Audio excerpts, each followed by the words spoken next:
Bien, el trabajo que voy a presentarles esta noche se ocupa de uno de los problemas más serios que enfrenta nuestra sociedad y se relaciona con los problemas de violencia y seguridad ciudadana. Generalmente se ha enfocado la violencia desde el punto de vista de la víctima, y aunque las políticas sociales deben priorizar la protección del individuo frente al victimario, la solución del problema debe contemplar a todos los actores a fin de contar con mejores estrategias que converjan en la solución desde distintos puntos. Esta investigación que les presento hoy día intenta dar algunas evidencias epidemiológicas sobre factores que se relacionan con las personas con antecedentes de conductas violentas y o psicopáticas, utilizando la base de datos de las investigaciones que venimos realizando en el Instituto Nacional de Salud Mental, específicamente la base de datos del estudio epidemiológico que realizamos en el año 2012. Rápidamente, es la agenda de la presentación del trabajo del día de hoy. Primero repasaremos rápidamente conceptos relacionados al tema de estudio, como definiciones de la violencia y de la conducta psicopática, para pasar sobre algunos antecedentes sobre la magnitud del problema, y luego revisaremos rápidamente esos aspectos de los metodológicos del estudio para pasar a los resultados y las conclusiones. La OMS ha definido la violencia como el uso intencional de la fuerza física, amenazas contra uno mismo, otra persona o un grupo o una comunidad que tiene como consecuencia o es muy probable que tenga como consecuencia un traumatismo, daños psicológicos, problemas de desarrollo o la muerte. La OMS plantea una tipología que divide la violencia en tres aspectos: la violencia autoinfligida, la violencia interpersonal, donde están contenidas la violencia dentro de la familia y la violencia dentro de la comunidad, y dentro de la comunidad la violencia entre amistades o entre extraños, y la violencia colectiva, que puede ser violencia social, pública o económica, generalmente es dirigida por grupos o por el Estado. Y a su vez esta tipología la divide en cuatro aspectos: físico, sexual, psicológica, de privaciones o desatención. En la investigación que venimos realizando se va a situar en estos aspectos, es decir, en la violencia principal, aquella violencia entre extraños, de alguna manera para situarnos por qué línea está trazando esta investigación. Para el estudio de las causas, la OMS contempla que la violencia tiene origen multifactorial. Y es decir, este complejo que corresponde a varios aspectos son los que delimitan los factores que se pueden relacionar con la violencia y a donde tienen que ir dirigidos nuestros esfuerzos para tratar de responder tanto aspectos que tienen que ver con lo que lo origina o que lo puede perpetuar. La OMS plantea entonces un modelo ecológico de 4 niveles. El primer nivel, creo que me pasé al siguiente, corresponde al nivel individual, que involucra aspectos biológicos y demográficos, tipos de personalidad y todo aquello que forme el carácter de la persona y que más adelante lo lleve al riesgo de hacer violencia. El segundo nivel tiene que ver con aspectos de relaciones interpersonales. Ahí intervienen las relaciones dentro de la familia que están presentes, de la persona, generalmente de adulto, pero también pueden influenciar los amigos y las amistades y, como algunos estudios han encontrado, las amistades que pueden conducir a las personas a la violencia. El tercer nivel se relaciona con el contexto comunitario y se vincula con características de los ambientes donde se desarrollan estas relaciones sociales. Por ejemplo, el colegio, el vecindario, el barrio, donde se puede predisponer para que aparezcan estos problemas.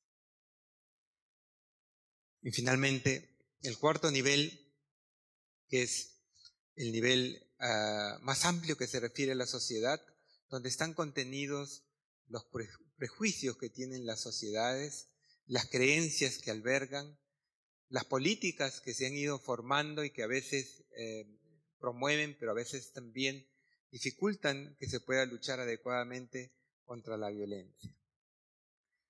Este estudio se está focalizando en estudiar aspectos que tienen que ver con el individuo, porque vamos a tratar de hacer una asociación con aspectos que tienen que ver con aspectos psicopatológicos y también con aspectos que tienen que ver con el entorno, en la parte comunitaria, porque estudiamos también los aspectos de pobreza, por ejemplo.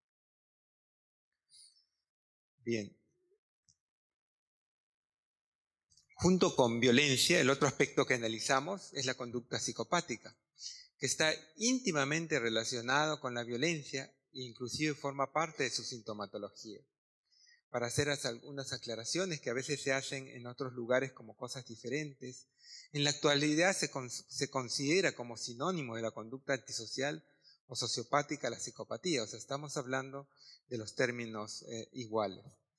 Y la psicopatía no es en sí un trastorno necesariamente, sino es un continuum de conductas que van desde lo que podría considerarse casi normal a lo estrictamente patológico y a lo que consideramos ya un trastorno de personalidad.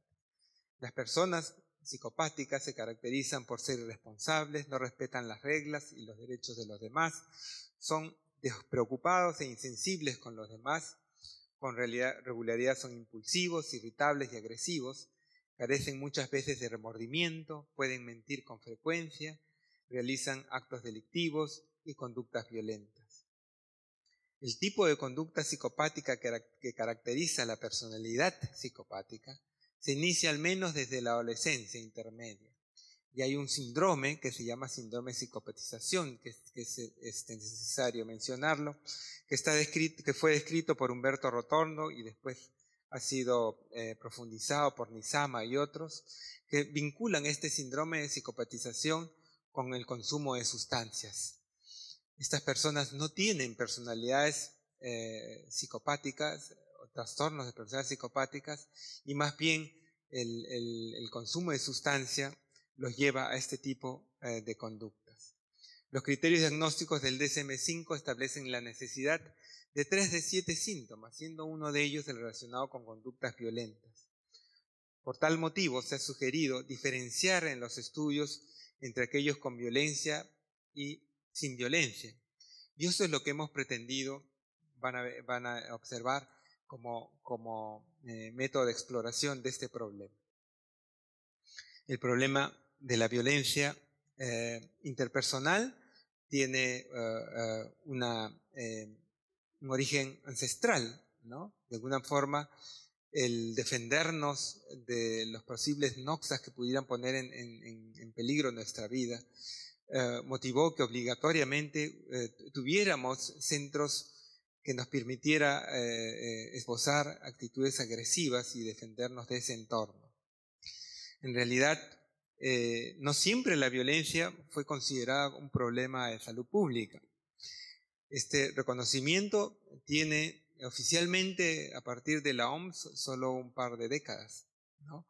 Aunque ya previamente había sido reconocido en los Estados Unidos en función al aumento de mortalidad relacionada con las conductas violentas.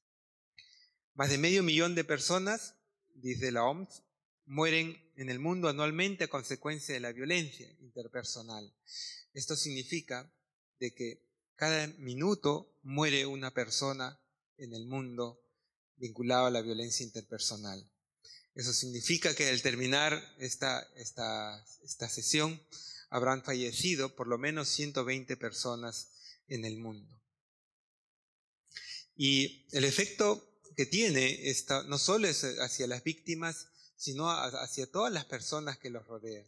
Y se calculan que detrás de una persona víctima hay como 3 o 4 personas en extensión que también se verán afectadas y que van a requerir atenciones hospitalarias. Lamentablemente son nuestros países, los países de menores ingresos, los que son los más afectados por la violencia. Y la mayoría de estas víctimas es gente joven. Les mencionaba que recién hace 20 años la OMS ha designado como problema prioritario de salud pública a la violencia y debido a las causas de mortalidad, como veníamos mencionando, y ha propuesto el enfoque de salud pública para enfrentarla. Esto significa que tratamos a la violencia como si fuese una enfermedad, ¿no? Y por lo tanto, todos los aspectos ligados al análisis de la dinámica, factores de riesgo, protección, son parte de las estrategias que utilizamos para identificar qué factores se relacionan con la violencia. Y obviamente que los esfuerzos tienen que ser muy intensos para lograr descubrir un problema de tanta multifactorialidad y por dónde tenemos que atacarla. Específicamente, hablando de las causas de muerte en países de bajos y medianos ingresos, la violencia interpersonal se sitúa en el 5º lugar, ocupando los primeros lugares entre los 15 y 44 años. En el Perú, la violencia se encuentra entre las primeras 16 categorías de enfermedades con relación a la carga de enfermedad. Con relación a los costos del crimen y la violencia en el Perú, los costos generalmente se relacionan con gastos en seguridad, gastos médicos que se ocasionan no solo a las personas afectadas, sino a las mismas personas que hacen las conductas violentas, salarios perdidos nuevamente, no solo de las personas que son afectadas, sino también de las personas que finalmente tienen que ser confinadas en las cárceles. Incluyen el valor de las propiedades, los costos subjetivos que tienen que ver con la afectación emocional, la reducción de la inversión, la baja producción, los gastos del Estado que incurre en medidas policiales, en sistemas policiales, judiciales, cárceles, que completan los gastos que originan la violencia y el crimen. Y se estima que el costo relacionado con crímenes y violencia en el Perú fue de 10.325 millones de dólares en el año 2014, lo que representa un gasto anual de $355 per cápita y un 2.77% del Producto Bruto Interno. Los efectos de la violencia. Se ha encontrado que las personas que son víctimas de la violencia tienen una mayor chance de presentar trastornos mentales, como problemas por uso de sustancias, trastorno de estrés postraumático, trastornos del humor, y esto es independientemente del género. El impacto de los homicidios se extiende a los hijos de sobrevivientes adolescentes. Estudios han seguido a estos adolescentes por años y han encontrado que estos adolescentes tienen una mayor prevalencia de depresión, problemas de consumo de drogas y alcohol. Pero también se ha encontrado que las mujeres víctimas de crímenes no solo tienen más problemas emocionales, sino que también exhiben una mayor utilización de servicios de salud y por lo tanto unos mayor costos ambulatorios que tenemos que enfrentar de alguna manera todos. Dentro de la prevalencia de la violencia interpersonal hay una variabilidad muy grande. Y esto en realidad también tiene que ver con las distintas formas que hay de la violencia. Sin embargo, en la mayoría de los estudios realizados en distintos lugares del mundo, la prevalencia de estos problemas es importante y significativa.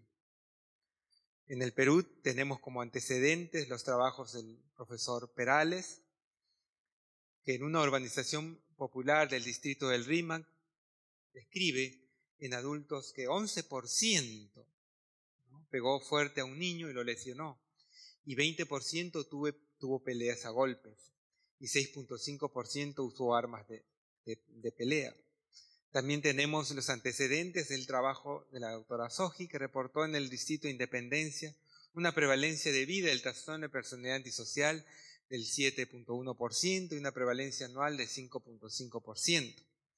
Y 88% de los pacientes tenían conductas físicas violentas. Las prevalencias anuales en Latinoamérica van del 2.5% al 7%. En el Reino Unido, un trabajo en el año 2006 reportó que 26% de la población adulta había estado involucrada desde los 16 años en conductas violentas de tipo peleas. Este es uno de los estudios que ha estado un poco más parecido a lo que nosotros estamos haciendo ahora. También hay trabajos en Colombia que describen también cifras importantes de violencia. Y un último trabajo en los Estados Unidos que encontró una prevalencia de vida de 4.3% del trastorno de personalidad antisocial e, interesantemente, 20% del síndrome de conducta antisocial parecidos a los encontrados en otros lugares. Los factores asociados a la violencia interpersonal también tienen una variabilidad porque la mayoría de los estudios buscan los factores asociados a las víctimas y la mayoría de veces el énfasis se ha dado en las víctimas de la violencia intrafamiliar, o sea, de las mujeres que son víctimas de violencia. Algunos estudios, como el del profesor Perales, en una población urbana marginal, encontró asociada la conducta violenta al sexo masculino, bajo nivel educativo, estructura familiar desintegrada. Este mismo estudio en el Reino Unido que mencionábamos antes reportaba un incremento en morbilidad psiquiátrica en personas con antecedentes de violencia física, trastorno de ansiedad, depresión y adicciones. En Brasil se ha estimado que la violencia es mayor en grandes ciudades y en gente joven de raza negra, pobres y de menor nivel educativo y con consumo de drogas. En Medellín se reportó que los perpetradores de violencia son típicamente jóvenes solteros y de baja condición económica. En el último estudio que mencionábamos en el año 2017, la conducta antisocial se asoció con sexo masculino, personas blancas, personas jóvenes, solteros, con menor educación, uso de sustancias, con la presencia de distimia, trastorno bipolar, trastorno postraumático, personalidad borderline o esquizotípica y con trastorno depresivo. Estos son los datos epidemiológicos que tenemos reportados sobre tendencias violentas en el Instituto Nacional de Salud Mental desde el año 2002. Y vemos que existe una variabilidad que va desde el 16.6% en la selva rural hasta 35.8% en la ciudad de Ayacucho, lugar que vamos a hacer una investigación en este año. Además de esta última, las ciudades con mayor prevalencias más altas en violencia interpersonal fueron Puno, Puerto Maldonado, Pucallpa y Tacna. Ustedes van a encontrar también que estas ciudades están expuestas también a otro tipo de problemas de salud mental. Con respecto a las tendencias psicopáticas, encontramos, como ven, también una variabilidad que va desde 8.3% en Pucallpa hasta 2.1% en Lima Norte. Y además de Pucallpa, las ciudades con prevalencias más altas las encontramos en Tumbes, Ayacucho, Tacna e Iquitos. Y bueno, ahora vamos a pasar a algunos datos específicos de la investigación que vamos a exponerles ahora. Rápidamente, los objetivos del estudio fue estimar los factores sociodemográficos y psicopatológicos asociados a las conductas violentas y o psicopáticas en Lima metropolitana. Utilizamos la base de datos, como les mencionaba al inicio, del estudio epidemiológico de salud mental en Lima metropolitana y Callao. Este fue un estudio poblacional que utilizó todas las estrategias necesarias para que este estudio tenga una representatividad de la población de Lima. Es un estudio epidemiológico transversal de residentes de viviendas particulares en la ciudad de Lima. Fue un muestreo probabilístico, estratificado y trietápico, y utilizamos la unidad de análisis del adulto, que fue una muestra de 4.445 adultos de 18 años o más. Estos son los cuestionarios que utilizamos. Utilizamos el cuestionario de salud mental de Colombia, modificado.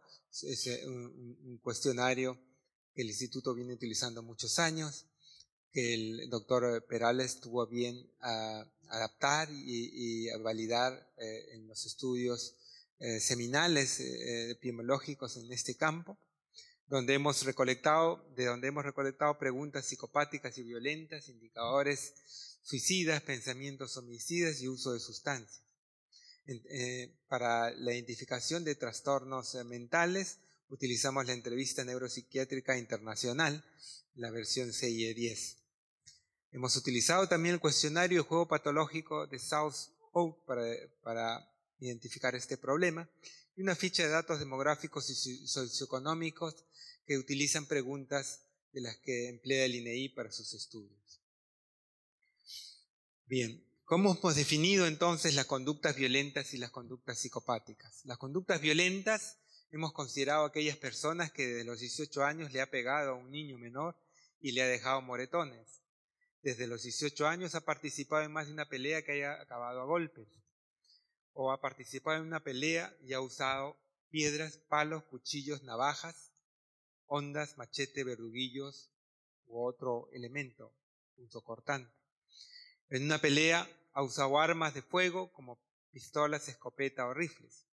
Y las conductas psicopáticas, que más bien le hemos dado más el tinte de conductas delictivas, ha sido la de adquirir objetos de muy dudosa procedencia o robados al menos ocasionalmente, haber vendido objetos de muy dudosa procedencia o robados al menos ocasionalmente, y haber participado en robos alguna vez.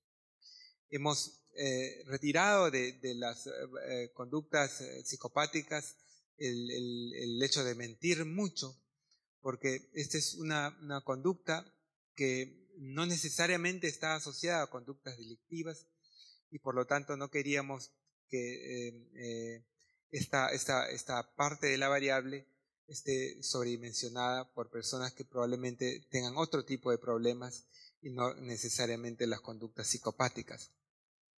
Y para comprender un poco cómo hemos hecho los análisis estadísticos y qué cosa hemos hecho.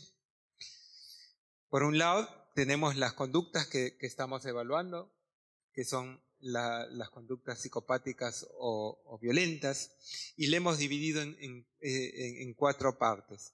Personas que no tenían ninguna conducta ni violenta ni psicopática, en personas que tenían solo conductas violentas, en personas que solo tenían conductas psicopáticas y en personas que tenían ambos. Si recordarán hace un momento que hablábamos de algunos estudios, investigadores del NIDA justamente aconsejan que se hagan estas diferenciaciones para tener una idea más clara si estamos hablando de 2 tipos de problemas.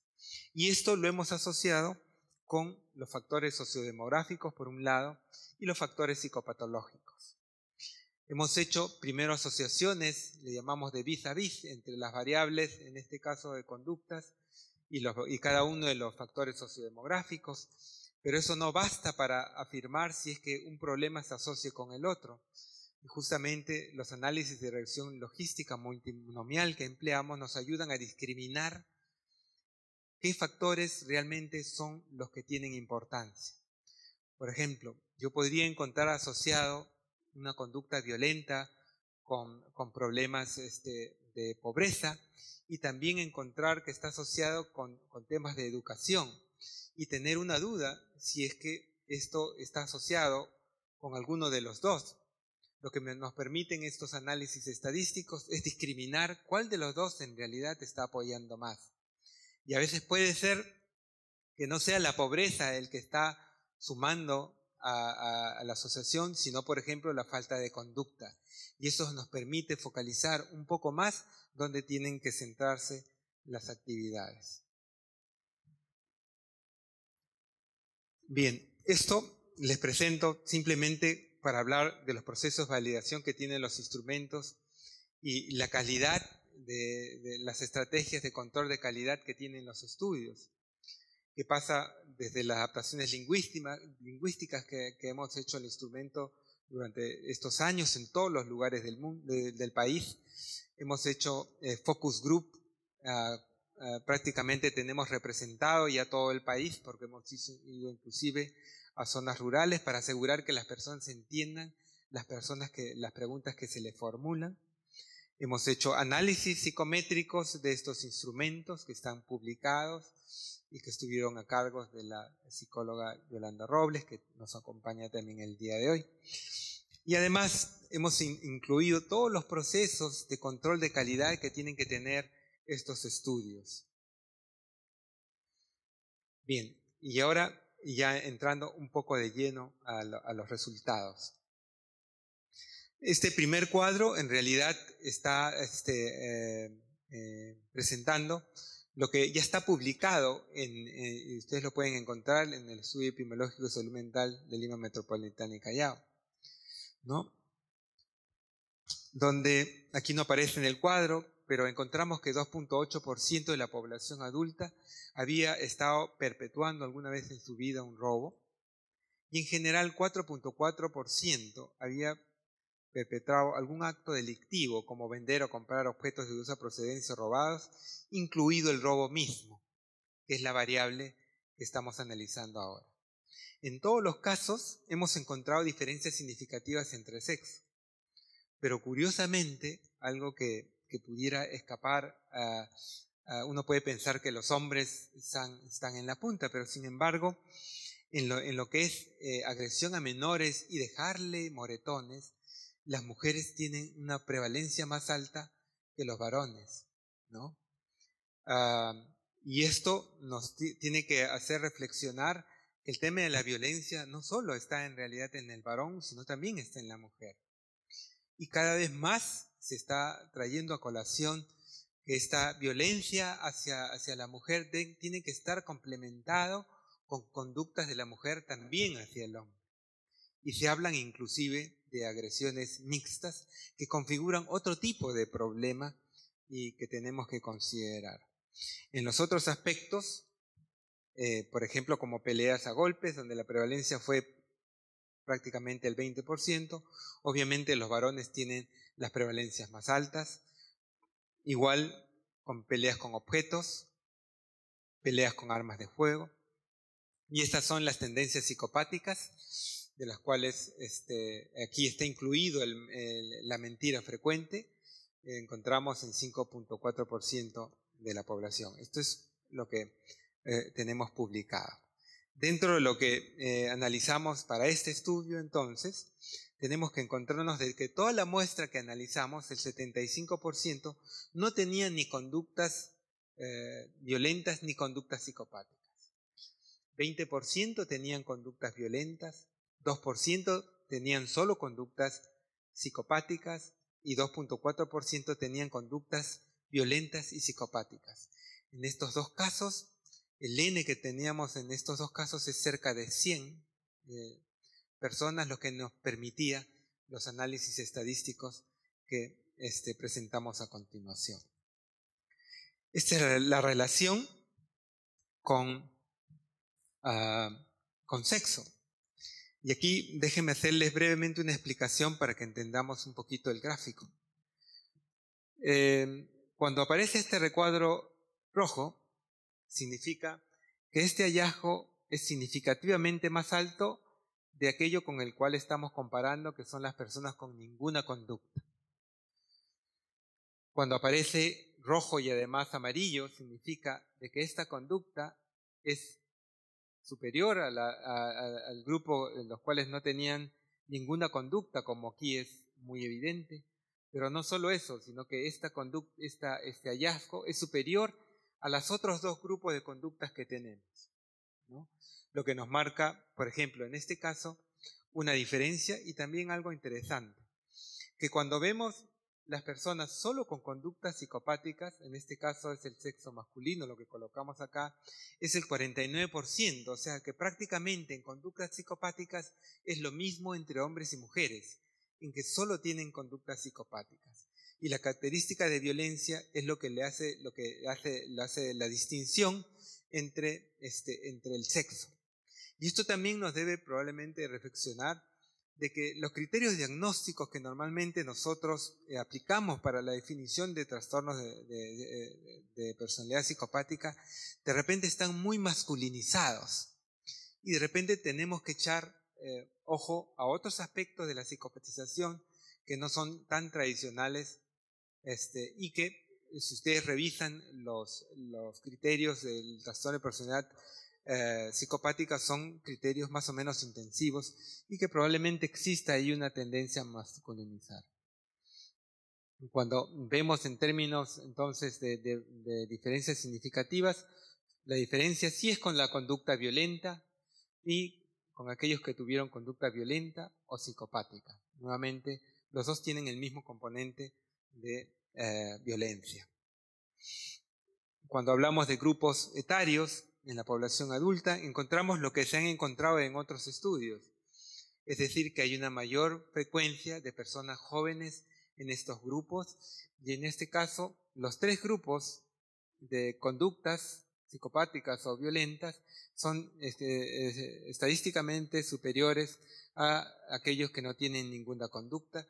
Y aquí, a pesar que es más alta, digamos, en los grupos jóvenes, en aquellos con conductas violentas y psicopáticas, esto no llega a ser estadísticamente significativo, a pesar que en frecuencia sea superior. Quiero enfatizar también que estos finalmente, los análisis que hablan de la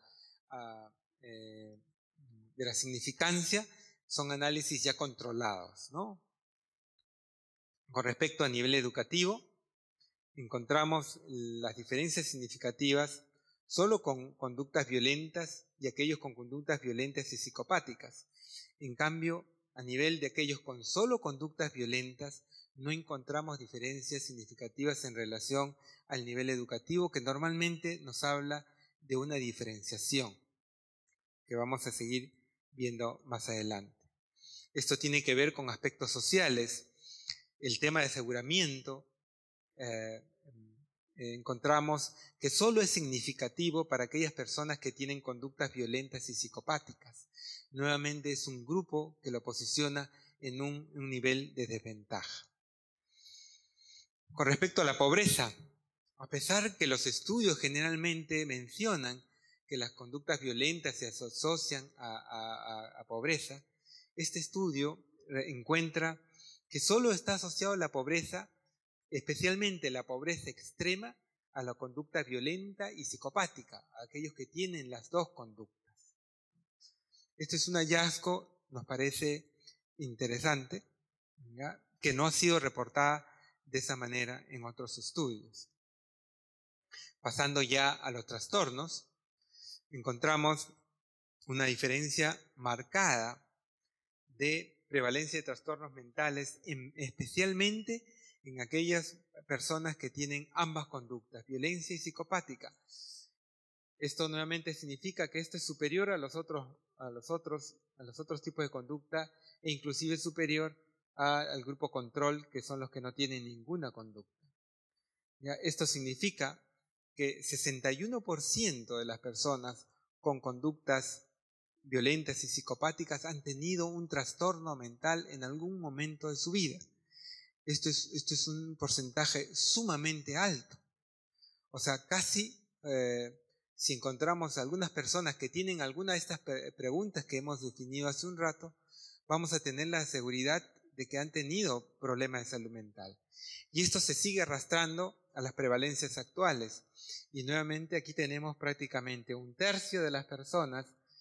Esto ya significa que en el último año han tenido problemas de trastornos mentales, y que se mantiene inclusive en la prevalencia actual con una quinta parte de estas personas. Prácticamente, entonces, todas las conductas violentas o psicopáticas se asocian con trastornos mentales, pero particularmente las personas que tienen ambos tipos de conducta. Con respecto ya en patologías específicas, con respecto a la depresión, ahí interesantemente no encontramos asociado, fíjense, no está en rojito, aquellas personas que tienen conductas psicopáticas nada más, y esto está de acuerdo con algunos estudios internacionales que encuentran que no existe asociación entre conductas en trastorno de personalidad psicopática y depresión, y que tiene que ver con parte de la naturaleza de estas personas con la ausencia de resonancias afectivas. Sin embargo, sí está con mayor frecuencia en las personas con conductas violentas, tanto en aquellos en los cuales está asociado con la conducta psicopática como aquellos que solo tienen conductas violentas.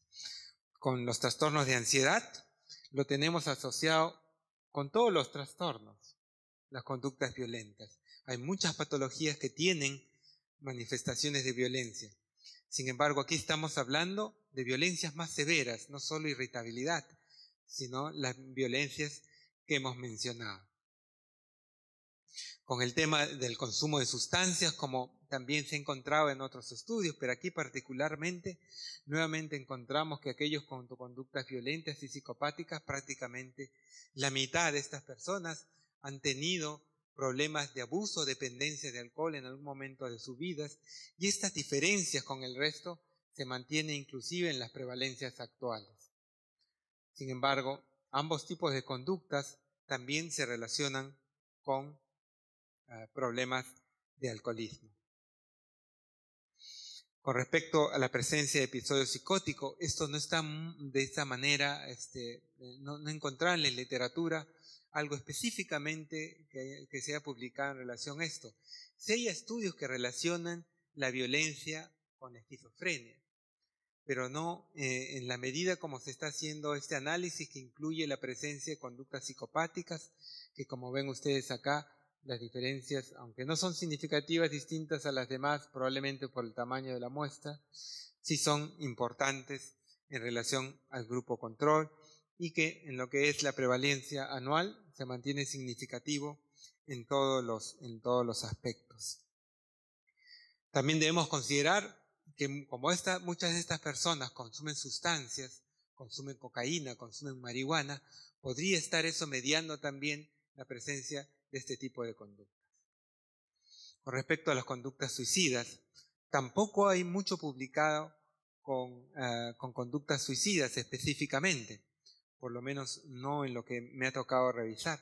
Y aquí lo tenemos nuevamente asociado, parecido a la depresión, a aquellas conductas donde está incluida la violencia. Es decir, las personas que solo tienen violencia o que tienen violencia y además conductas psicopáticas, y las prevalencias son bastante acentuadas. También hemos explorado la ideación homicida. De esto tampoco hay publicaciones en relación a la conducta violenta o psicopática, y encontramos nuevamente que el grupo con conductas violentas y psicopáticas es el que tiene las prevalencias más altas de ideación homicida, por lo menos alguna vez en la vida, pero también aparece en aquellos con ideación homicida en el último año.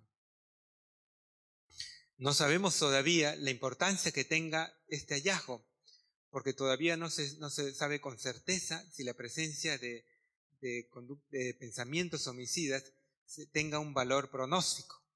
Sin embargo, este estudio sí nos está apuntando que puede tener un valor significativo en determinados tipos de personas, por lo menos asociándose a conductas violentas y psicopáticas.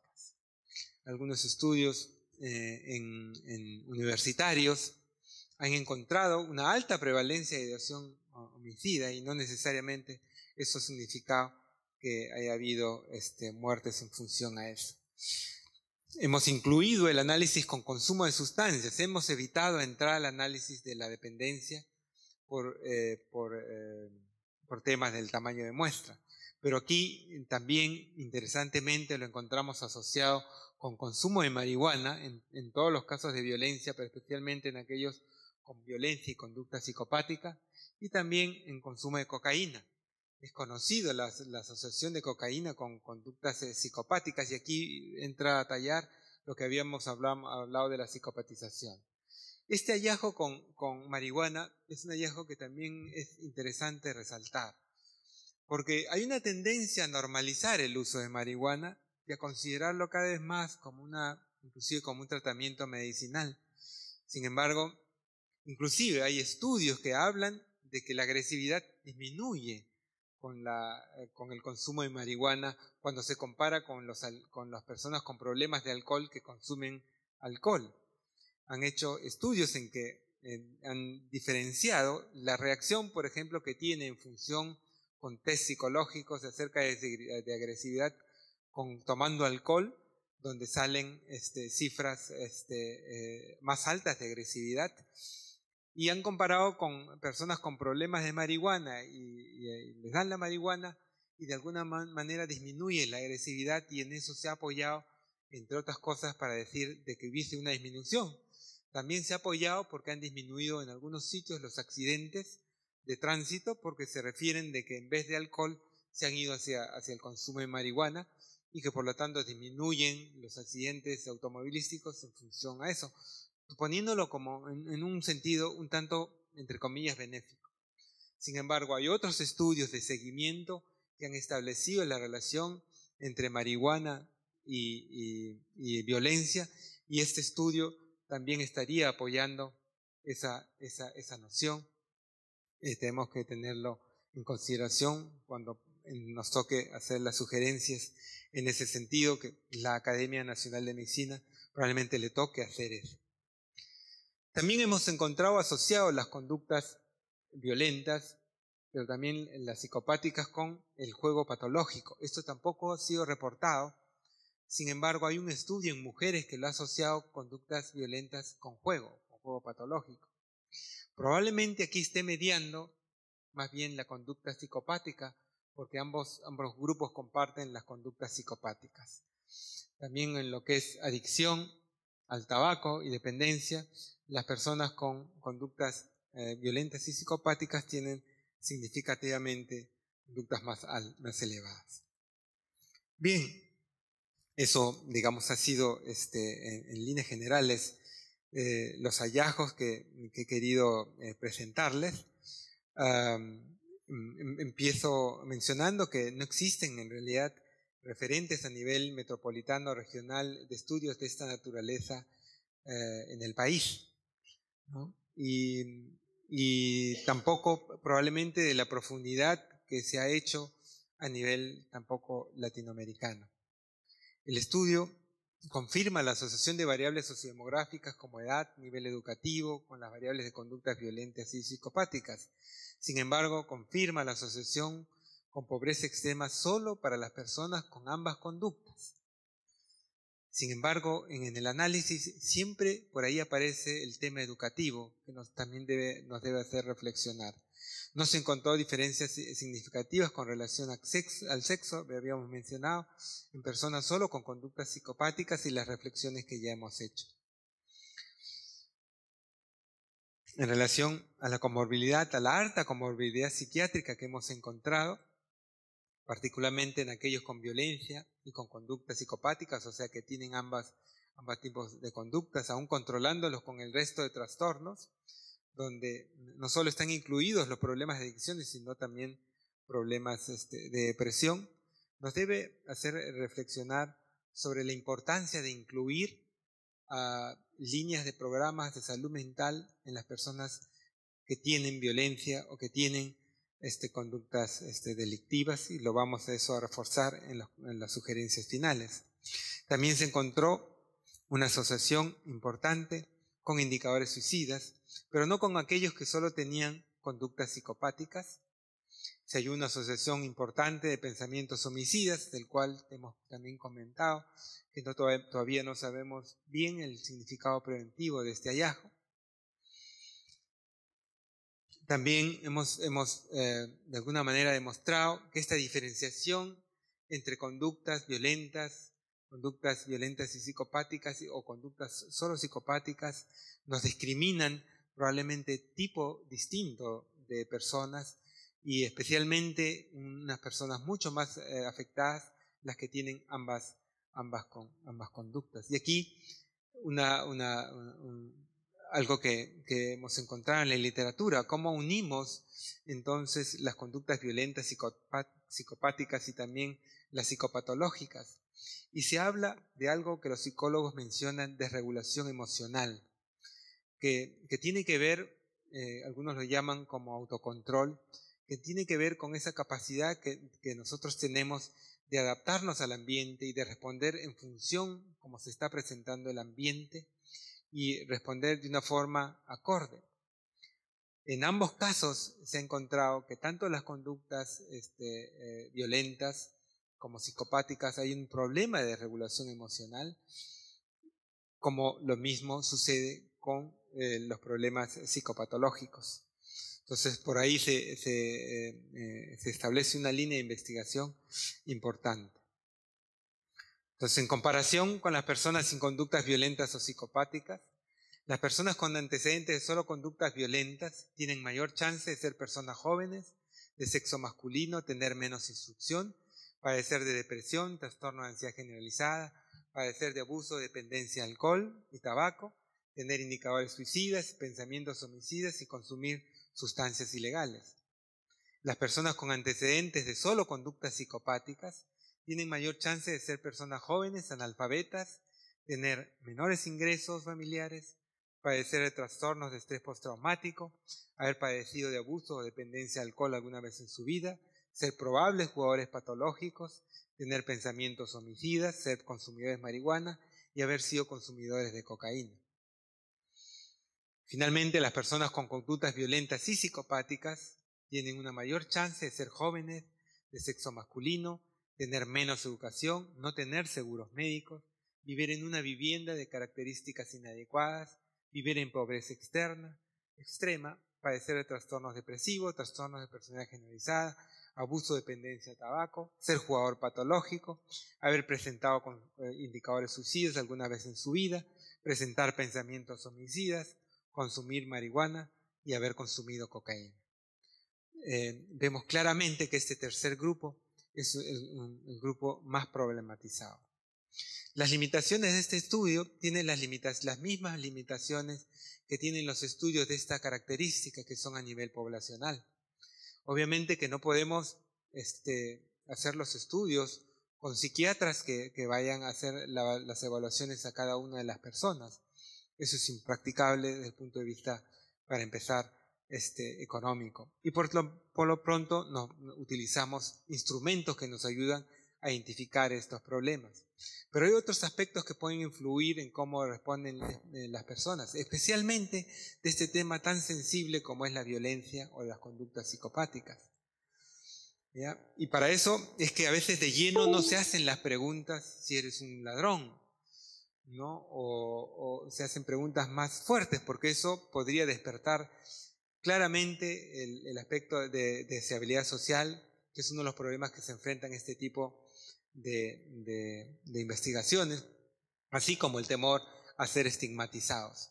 Los primeros estudios que hicimos en el año 2002, entramos con nuestro instrumento a hacer las entrevistas y le habíamos puesto como título Estudio Epidemiológico de Salud Mental en Lima Metropolitana, ¿no? El año 2002. Y cuando hicimos los primeros pilotos del estudio, que lo hicimos en la población misma, las personas leían lo que estábamos nosotros llenando y como leían en el título de salud mental, decían, no, pero yo por si acaso no estoy loco, ¿no? Y respondían a todo no. O sea, desde ahí todo era no. Bueno, un poco se explica eso, lo que trato de explicarles. ¿Cómo tratamos nosotros de neutralizar eso? Primero, utilizamos tarjetas. Es decir, la persona, y se ha visto que el uso de tarjetas facilita la expresión de conductas de este tipo, en general. Entonces, damos tarjetas donde le decimos cuál de las opciones es usted y la persona nos menciona solo en letras. Y esto es obligatorio cuando hacemos los estudios porque en verdad visitamos zonas muy pobres, zonas donde la división entre un ambiente y otro a veces simplemente es una cortina, un biombo, y por lo tanto es imposible mantener una privacidad al 100% o lograr la privacidad. El otro aspecto que con este tipo de conductas es que vamos a residentes habituales de los hogares, o sea, no visitamos cárceles, ni conventos, ni hospitales, donde pudieran estar concentradas personas con este tipo de problemas. Lo otro es que se trata de un estudio transversal, por lo tanto las asociaciones identificadas no discriminan causalidad, y eso lo sabemos. De este tipo de investigaciones emergen hipótesis y probablemente más estudios a profundidad. El tamaño de la muestra también puede haber influenciado en la no detección de algunas asociaciones, aunque la muestra fue de más de 4.000 personas, pero cuando hablamos y vamos reduciendo más las variables, nos encontramos con el tamaño cada vez menor, y esto puede haber influenciado en que no hayamos detectado algunas asociaciones que realmente existen. Finalmente, los hallazgos de este estudio plantean, primero, que la violencia encierra una alta complejidad y, dada su marcada asociación con aspectos psicopatológicos, sugiere que comparten variables similares. Por lo tanto, se requiere más estudios que establezcan la dinámica de esta asociación. La alta comorbilidad con problemas psiquiátricos y de salud mental nos obliga a sugerir la necesidad de un afronte contra la violencia y la conducta psicopática o delictiva que no solo considere los problemas judiciales y punitivos, sino que integre programas de salud mental comprensivos a estas personas. Y ya lo decía Honorio Delgado en 1918, ¿no? Esa era una de las sugerencias que él establecía. Y en el corto y mediano plazo debe estudiarse la posibilidad de extender los programas de prevención de violencia no solo a las mujeres como es ahora, sino también a los hombres en los otros tipos de violencia que probablemente estén relacionados con graves problemas de tipo psicopatológico. Dos aspectos sociodemográficos nos deben llamar siempre a la reflexión. Primero, el tema de género y todos los aspectos ligados al sexo que pueden estar involucrados en que los hombres en general seamos más violentos que las mujeres. Aunque les digo que eso está cambiando un poco. Y el otro aspecto tiene que ver con la educación. La educación siempre ha sido una variable que está asociada a este aspecto. Y ahí, de alguna manera, planteamos que debe integrarse aspectos como educación centrada en la persona, ideal que la Academia Nacional de Medicina viene promoviendo insistentemente en los últimos años en medicina y que poco a poco lo estamos extendiendo a otros aspectos. ¿Y a qué se refiere? Se refiere a que ante la masificación de la educación, que ha sido necesaria, hemos descuidado la educación personalizada. Es decir, ver a esa persona que está formándose y que no le estamos viendo su contexto y no estamos identificando las variables que puedan estar influenciando para que esta persona pudiera tener de adulto los problemas que ahora tratamos de resolver. Se requieren más estudios entonces que profundicen trayectorias de desarrollo desde la infancia como exploración de eventos de vida, estilos de crianza y trastornos del neurodesarrollo, donde estaría el déficit de atención e hiperactividad. Finalmente, la Academia Nacional de Medicina tiene un papel fundamental en continuar generando evidencias en torno a la violencia y proponer recomendaciones a los decisores políticos. Muchas gracias.